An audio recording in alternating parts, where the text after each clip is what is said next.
The story is about a young Apatosaurus that lives on a farm named Arlo. And he is incredibly frightened of everything. He has a problem with fear, and his father is very concerned about him being able to get over his fear because he's worried he wouldn't be able to survive without it.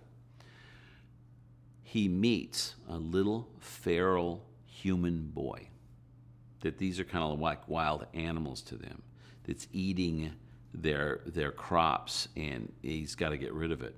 And through a turn of events, he gets separated from his farm. And miles and miles and miles away, he's swept down the river.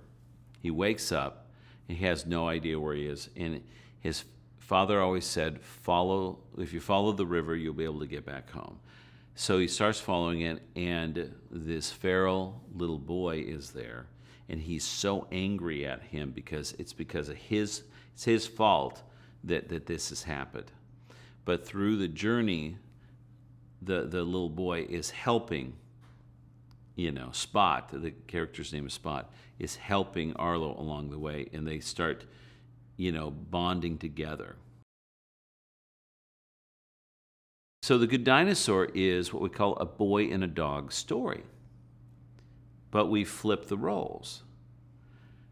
The boy in the boy and the dog story is actually Arlo the dinosaur. And the dog in the boy and the dog story is actually the little boy, this feral little kid named Spot. And it's their relationship, very much like, kind of an owner and his pet dog. But it unfolds in a very special way to where their bond and their relationship gets stronger and stronger through the whole journey. Pete Sohn, the director of The Good Dinosaur, is one of the most unique talents that I've ever seen and we've ever seen at this studio. He came up as a story artist. He is so funny. He is just so charming, and he's just pure heart.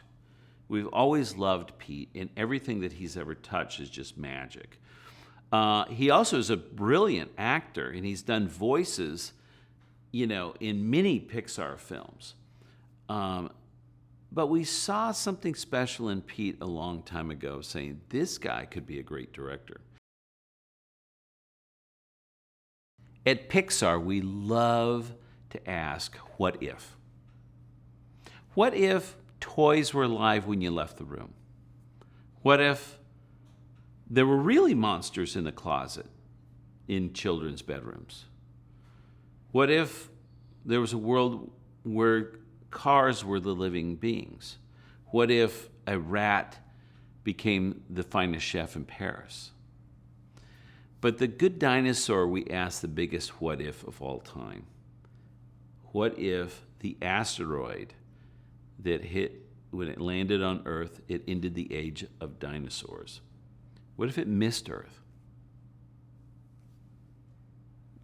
What would the evolution of dinosaurs be?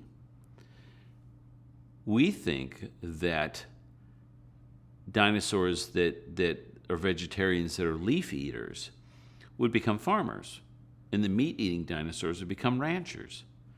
And eventually, dinosaurs and humans would overlap. That's what happens in The Good Dinosaur. In The Good Dinosaur, there's this emotional core of, which is a really interesting thing, and that is fear, right? A character that is so scared of everything, that can't possibly do anything.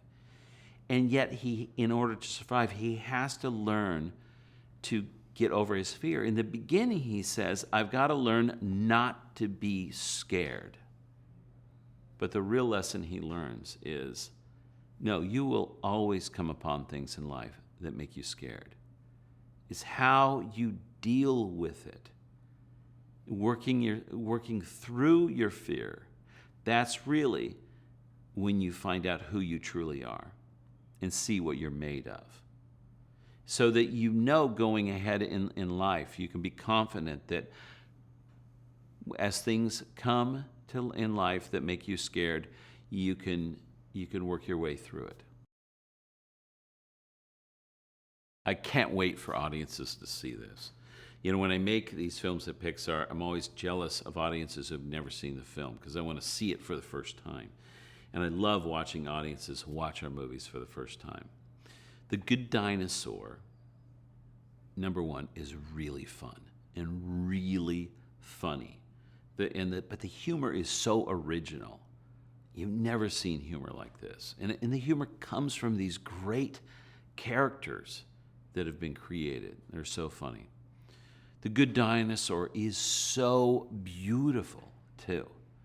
I mean, this is like one of the most beautiful films ever made, much less animation, much less a Pixar film.